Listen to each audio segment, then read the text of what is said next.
30 giorni esatti, tanto manca al referendum per l'autonomia del Veneto e ormai un mese dal 22 ottobre, giorno della consultazione, parte da Bassano la mobilitazione dei cittadini favorevoli al sì. Veneti liberi per il sì, questo è il nome del comitato presentato questa mattina proprio nella città del Grappa. Il nostro comitato nasce appunto per dare una voce a quello che non è l'elettore di colore politico, ma a chiunque voglia approcciarsi a questo momento, questo gesto democratico con molta libertà.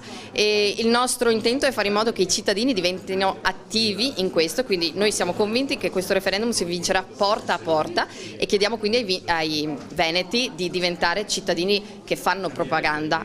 A questo scopo è stato persino realizzato un kit per aiutare i veneti a diffondere il più possibile il messaggio del referendum, perché, sostengono i cittadini favorevoli al sì, a far paura e soprattutto l'astensione. Con il no siamo prontissimi a parlarne, del resto abbiamo delle ottime motivazioni per sostenere la nostra posizione. Con l'astensione ovviamente per noi è un insulto alla democrazia, nel senso che può essere spacciata come una posizione di voto, di non voto, ma in realtà è una presa di posizione politica vera e propria. Qualcuno sostiene che sia il referendum di Luca Zaia. Chi sostiene che il referendum di Luca Zaia non conosce la storia dei veneti.